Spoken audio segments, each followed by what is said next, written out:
I just wanted to go over what goes into a Denifor smile case. As a trained eye, we know that cants and pitch and yaws and different occlusal schemes are not really desirable.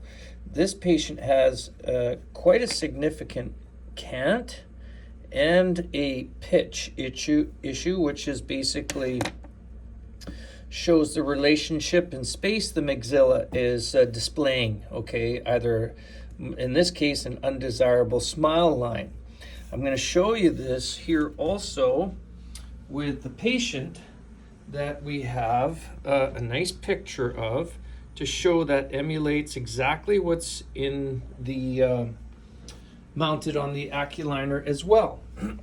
So what do we do with this? Okay, the first thing is with a picture, the Emma and the E smile revealed that we can lengthen these teeth, but we don't necessarily know how much we can lengthen these teeth. So we know as a guide, 10 mils is the maximum we want to have length added to a teeth.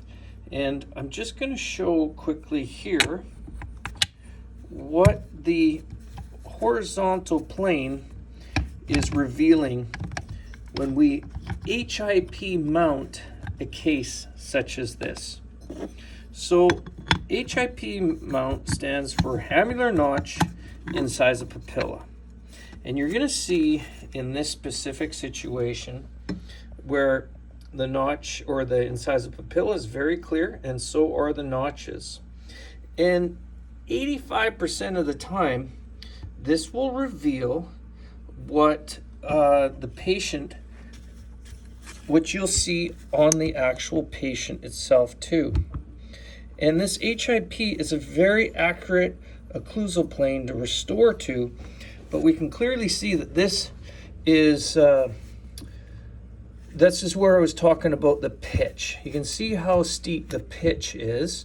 And, it's like a plane. This is about to take off, okay? Not a desirable situation. And there's actually a cant. You can actually see the right side is significantly higher than the left side.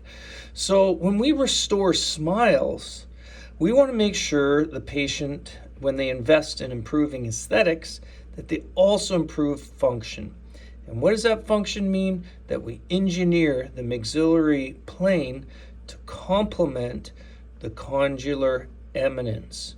So wherever smile has a specific, what we're essentially looking for is that condylar eminence steep, moderate, or flat?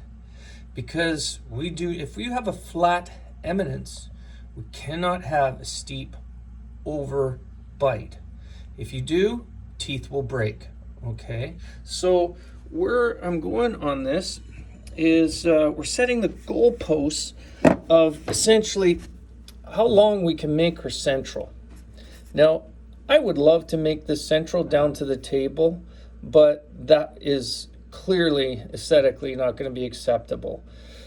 So what we've done now is we've done a digital wax up that is the best of both worlds. Okay, we've leveled the plane of occlusion aesthetically, and we improved the length of the central to 10 from approximately 8 or 9, and we have a very nice aesthetic result. Okay, now I'm just going to throw on the lower model here back on so you can clearly see what we're working with. Okay, so I just move this over. I put the flat plane on there so that you could clearly see how the cant is verified with the pictures and how we like to correct it. Now, this bite opening was done with a phonetic bite technique that actually optimizes airway and jaw joint position. And a phonetic bite never makes it worse. It only optimizes it, improves it. So very, very important technique that we learn in Dent-A-4. And now we got a really nice aesthetic result here also, and this has been digitally printed and then for patient presentation. Now, the step that most doctors are very familiar with over the years is they get a provisional tray that you'd Vaseline up the teeth and do a chairside mock-up. Well, we've taken it a step further where the patient can do this, the doctor can do the same thing for the patient, except this is our click-in smile. Now, the click-in smile is designed for that immediate chairside kind of reveal. And just as it's described, this is that same wax up, okay, that we did with the printed model.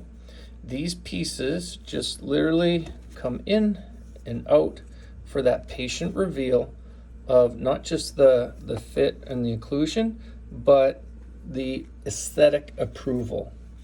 Now, in our experience, this technique literally sells the case. This is not the final bite, but we're going to work that out with the orthotic progression. But this click-in smile is essentially what helps the patient see the vision of where we want to go. And if this doesn't get them excited of where they want to go, then you want to know that now, not when down the road. Okay, now patients like this specific patient said they had no real serious symptoms, but their occlusion was much to be desired. We wanted to level it out and improve this person's smile.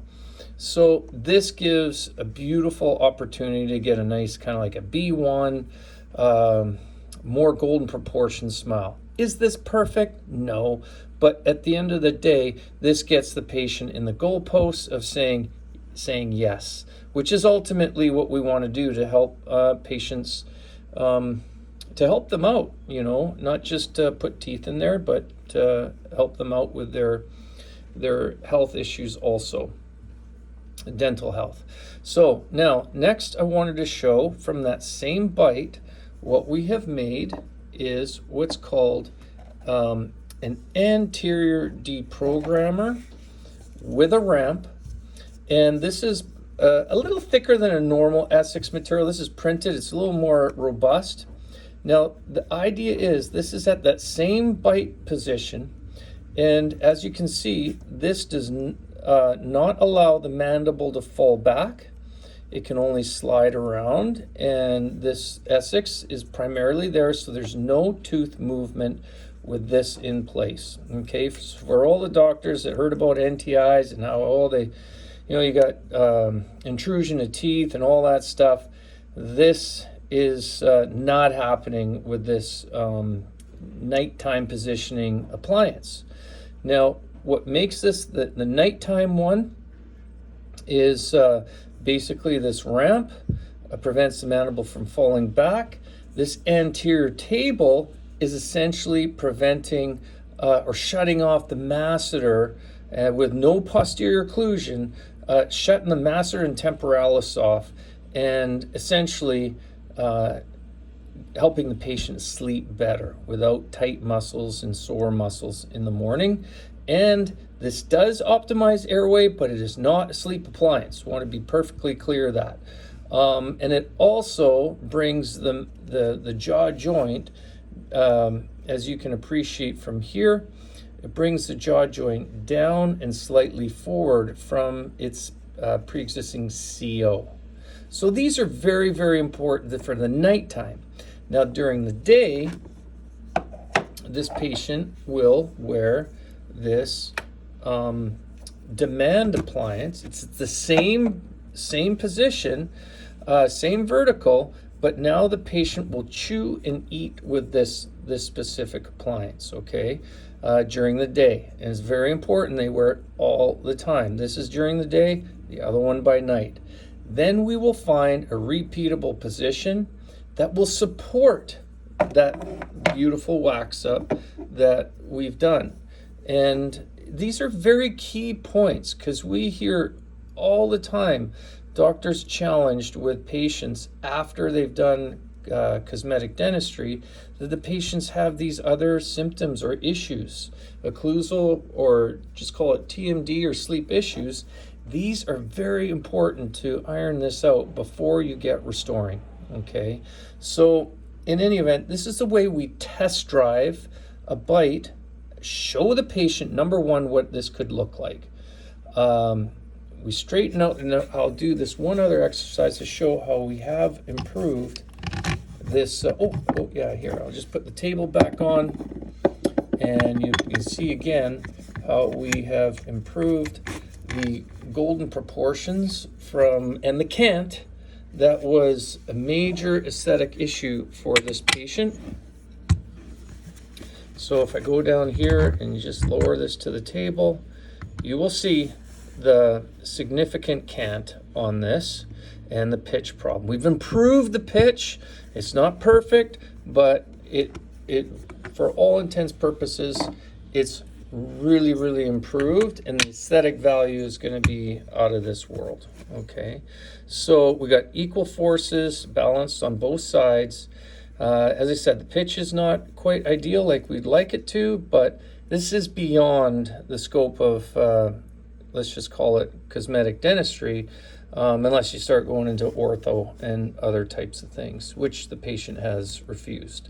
So anyways, I wanted to just show you the pearls of a Dentifor smile and how it can apply to whether it's just a smile or full mouth reconstruction, or we go through the same steps, even if it's a big hybrid case or the planning for surgical planning.